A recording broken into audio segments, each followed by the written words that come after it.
আসসালামু আলাইকুম। বাংলাদেশ বেতার রাজশাহী স্থানীয় সংবাদ পড়ছি সামাইলা মেহজাবিন শাইলা।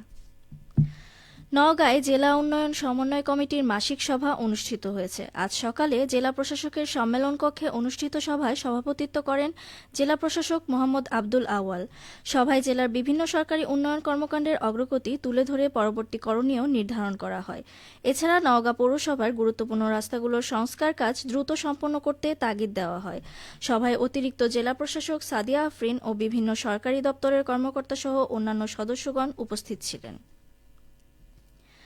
11তম নাটোর জেলা কোর্স ফর রোভারমেট অনুষ্ঠানে ক্যাম্পফায়ার অনুষ্ঠিত হয়েছে। গতরাতে জেলা স্কাউট ভবন প্রাঙ্গণে জেলা রোভারের কমিশনার ডক্টর আল আমিন ইসলাম ক্যাম্পফায়ার উদ্বোধন করেন। জেলা রোভারের সম্পাদক জাকিরুল ইসলাম এবং কোর্সের টিম লিডার আব্দুল মোত্তালেব অন্যান্যের মাধ্যমে অনুষ্ঠানের বক্তব্য রাখেন। ঢাকা বিশ্ববিদ্যালয়ে দেশের 23টি শিক্ষা প্রতিষ্ঠানের 76 জন রোভার ক্যাম্প ফায়ারে তাদের সাংস্কৃতিক পরিবেশনা উপস্থাপন করেন।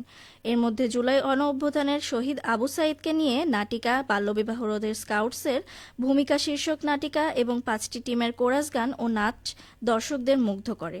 গত 16 অক্টোবর থেকে 4 দিনব্যাপী 11তম নাটোর জেলা কোর্স ফর রোভারমেট শুরু হয়েছে। সমসাময়িক বিভিন্ন ইস্যু এবং স্কাউট আন্দোলনের মৌলিক বিষয়াদি ও সাংগঠনিক কাঠামো, ডেন ব্যবস্থাপনা, safe from harm, manners and etiquette, নেতৃত্ব উন্নয়ন, ক্রু কাউন্সিল গঠন সেশন পরিচালিত হয়েছে।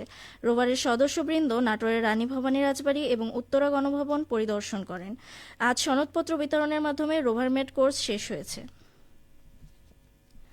বিএনপির ভারপ্রাপ্ত চেয়ারম্যান তারেক রহমান বলেছেন, বিএনপি সরকার গঠন করলে দেশের মানুষের সুস্থতার জন্য গ্রামে গ্রামে হেলথ কেয়ার তৈরি করবে, যেখানে মা বোনের চিকিৎসা সংক্রান্ত পরামর্শ ও সেবা নিতে পারবেন।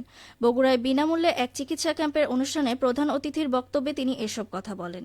গতকাল জিয়াউর রহমান ফাউন্ডেশনের 26তম প্রতিষ্ঠাবার্ষিকী উপলক্ষে বগুড়ার গাবতলী উপজেলার বাগবাড়িতে এই চিকিৎসা ক্যাম্প অনুষ্ঠিত হয়।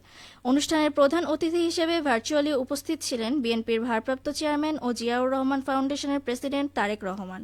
প্রধান অতিথির বক্তব্যে তিনি বলেন, বাংলাদেশের আয়তন ছোট কিন্তু জনসংখ্যার আধিক্য বেশি, ফলে সরকারি হাসপাতাল থেকেও চিকিৎসা সেবা দেওয়া কষ্টসাধ্য হয়ে যায়।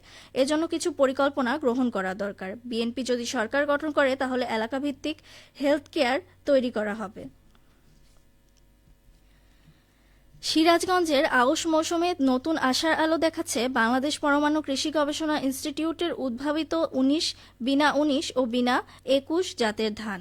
কৃষকদের মধ্যে দিন দিন বাড়ছে এই ধানের জনপ্রিয়তা। এ নিয়ে শুনুন আমাদের সিরাজগঞ্জ জেলার সংবাদদাতার একটি প্রতিবেদন।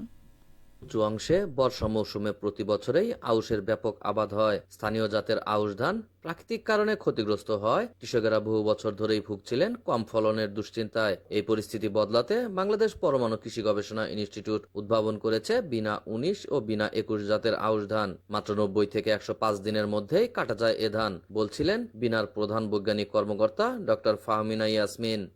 অন্যান্য যে জাতগুলো আছে আউশের, সেগুলো থেকে আমরা কেন আমাদের বিনার জাতটাকে প্রায়োরিটি দিচ্ছি? কারণ হচ্ছে আমাদের এটা মাত্র সিড টু সিড যদি ধরে থাকি সেটাতে মাত্র 100 দিনও লাগে না, মাত্র 95 দিন সময় লাগে এই আউশের এই দুটি জাত হচ্ছে হারভেস্ট করতে।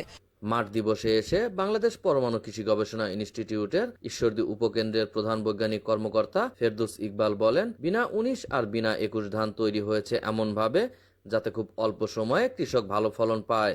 এখানে আমাদের দুটি ভ্যারাইটি, বিনাদান 11, বিনাদান 19 এবং বিনাদান 21, এই দুটি জাত যেহেতু স্বল্প জীবনকালীন, এই জন্য এই অঞ্চলের কৃষক ভাই সহ সারা বাংলাদেশের কৃষক ভাইরা স্বল্প জীবনকালীন হওয়াতে এবং উচ্চ ফলনশীল হওয়াতে এই ধানটা তারা আবাদ করছে এবং সামনের দিনগুলোতে উত্তরোত্তর তারা এই ধানটি আরো এই অঞ্চলে আরো ছড়িয়ে যাবে। গবেষকদের প্রত্যাশা, আগামীতে সারা দেশেই বাড়বে বিনা 19 ও বিনা 21 জাতের ধানাবাদ। সাজিরুল ইসলাম সঞ্চয়, সিরাজগঞ্জ জেলার সংবাদদাতা, বাংলাদেশ বেতার, রাজশাহী। রাজশাহীর পবা উপজেলার ডাঙ্গেরহাট মহিলা কলেজ মাঠে 2 দিনব্যাপী শহীদ জিয়া স্মৃতি মিনিবার ফুটবল টুর্নামেন্ট অনুষ্ঠিত হয়েছে। গতকাল ফাইনাল খেলায় এফএফসি সাকিব দল ট্রাইব্রেকারে 3-1 গোলে মিয়াপুর 7 স্টার দলকে পরাজিত হয়ে চ্যাম্পিয়ন হন। খেলা শেষে প্রধান অতিথি হিসেবে পুরস্কার বিতরণ করেন বিএনপির জাতীয় নির্বাহী কমিটির ত্রাণ ও পুনর্বাসন বিষয়ক সম্পাদক ও রাজশাহী মহানগর বিএনপির সাবেক সাধারণ সম্পাদক অ্যাডভোকেট শফিকুল হক মিলন। তিনি বলেন, খেলাধুলা সুন্দর সমাজ ও দেশ গঠনে গুরুত্বপূর্ণ ভূমিকা রাখে। অনুষ্ঠানে সভাপতিত্ব করেন পবা উপজেলার সাবেক মুক্তিযোদ্ধা কমান্ডার ও বিএনপি নেতা বীর মুক্তিযোদ্ধা গিয়াসউদ্দিন। খেলা শেষে বিজয়ী ও রানার আপদের দলের মধ্যে পুরস্কার হিসেবে মেডেল ও নগদ অর্থ প্রদান করা হয়। সবশেষ আবহাওয়া। আজ দুপুর 2টায় রাজশাহীতে তাপমাত্রা ছিল 33.5 ডিগ্রি সেলসিয়াস। এ সময় বাতাসের আপেক্ষিক আর্দ্রতার পরিমাণ ছিল 58%। রাজশাহী ও পার্শ্ববর্তী এলাকায় আজ সূর্যাস্ত সন্ধ্যে 5টা 35 মিনিটে। সংবাদ শেষ হলো। আমাদের পরবর্তী সংবাদ বিকেল 4টা 5 মিনিটে।